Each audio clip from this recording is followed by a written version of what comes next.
Today we're talking about chemical bonding, which is one of the key concepts, key ideas in chemistry. Really important for us to have a good handle on the types of chemical bonds, how they form, why they form, what they do, and some of the properties that each one has. So we won't be dealing with all of that today, but we'll get a good handle on how to predict and how they form. One of the key questions that chemists have always asked is, why do atoms bond? And we can come up with several different big idea answers, and they all have to do with a similar kind of thing, trying to get stable. So whatever state or whatever atoms are in before, they are in a more stable spot after. Not always the case, to be honest, but generally speaking, most reactions are trying to get the atoms to be more stable. Even the one that doesn't say the word stable or stability, in chemistry that is the same thing. So stable means lower energy. So we're all about the same kind of thing, trying to get stable, trying to get low energy. Now there's a couple ways to achieve that, a couple big ways to achieve that. Number one is the atoms can lose or gain electrons. Some atoms will lose, some atoms will gain in a particular combination. And another option is they will, instead of losing or gaining, they will share electrons. Now if this seems kind of familiar, you've probably learned this in a previous course, and we're going to try and do one better, or maybe two or three better, and get a really good handle on this stuff. But if you remember these ideas or these two main types of bonds from before, that's fantastic. And that does give us the two main types of chemical bonds, and we're going to work our way through both of those today. You can have ionic bonds, and that's the top one, where we're losing and gaining, and you can have covalent bonds. And covalent just means sharing the valence. It's really where the word comes from, and that's our sharing electrons. Well, how do we know if a pair of atoms are going to transfer, ionic, or they're going to share, covalent? Well, that comes down to knowing our trends of the periodic table. Hey, we know how to do that. All that stuff that we struggled our way through, it's going to come back and be important for us. So, taking a look at ionization energy. Remember what that one was. Ionization energy was the amount of energy it takes to remove an electron. So think about that. If an atom doesn't like to lose electrons, it's probably not going to do the transfer of electrons so well.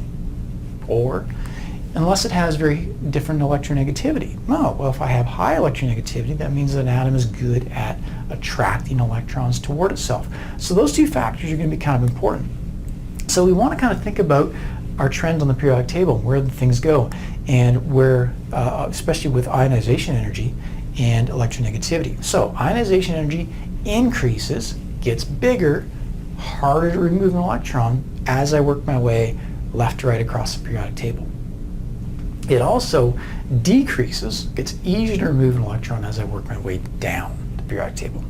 And the other one that was important for this is going to be electronegativity. So we know the trend for that as well. Just kind of in the back of the mind, scribble it on the side, or I always like to kind of sketch out a rough periodic table and put the arrows on there.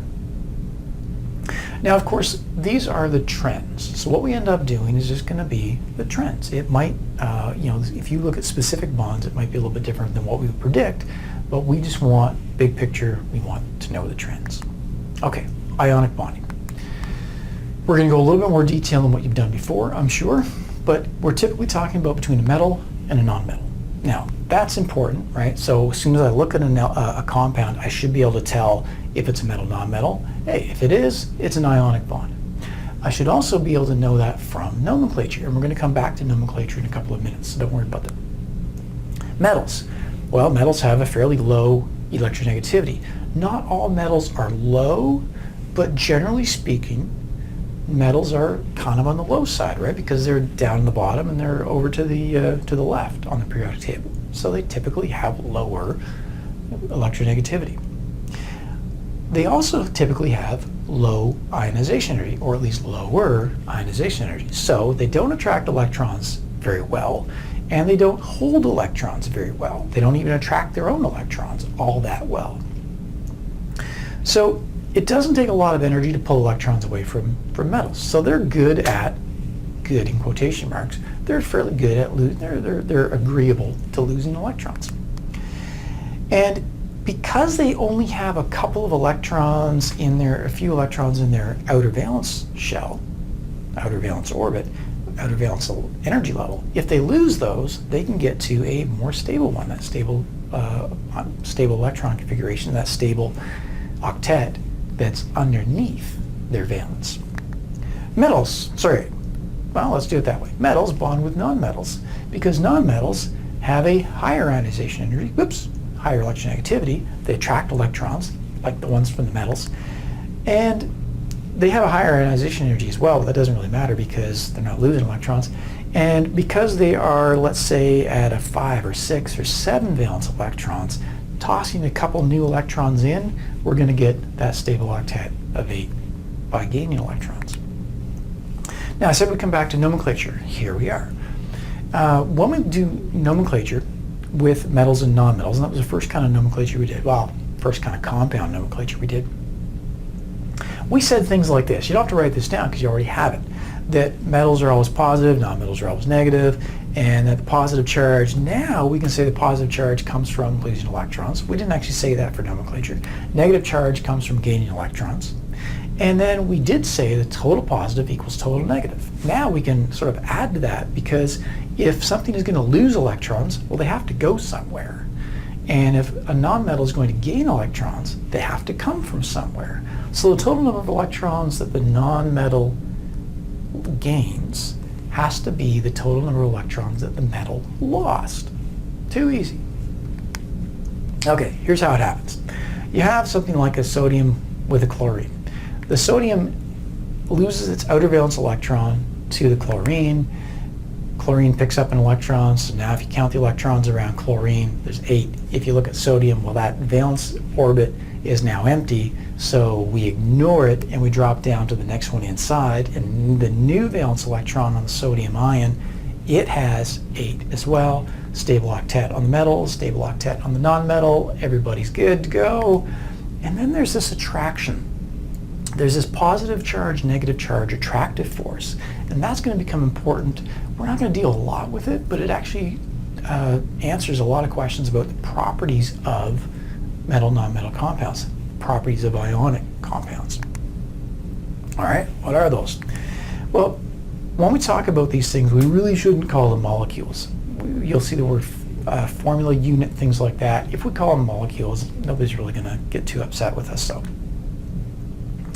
the chemical formula is the lowest ratio. I'll show you a picture in a minute of why that is. But we did that. Remember our nomenclature, crossover and reduce. We wanted the lowest reduced formula for our chemical formula. There's also something called the crystal lattice.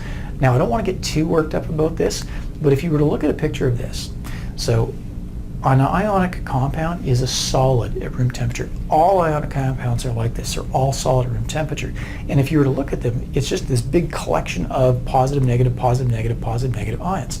And if you were to look at any one of those purple spheres, those represent the positive ions, they're surrounded by, what you can see, 4, but there will also be 1 behind it, 1 in front of it, 6 total negative ions. And the same would be true for each negative ion. And we don't really know which pair goes together. Is it the 2 in the top left corner, or is it maybe the top right corner?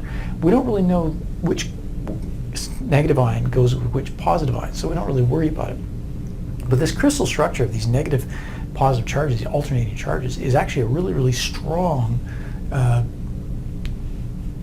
structure, and it gives very interesting properties to these things. But we won't worry too much about it just because it goes a whole lot bigger than what we need to go. Covalent bonding was the other one. Covalent bonding happens between 2 nonmetals. So think about what we already know about the metals. Both have a fairly high ionization energy, and which means they don't lose electrons very well, and they both have a reasonably high electronegativity, which means they both attract electrons fairly well. So they're both trying to attract electrons, and neither one wants to give them up. And I really don't like giving atoms or these emotions like wants and stuff like that, but it kind of works. Okay, so what they end up doing is they end up sharing those electrons. And they share enough electrons so that each one gets stable octet.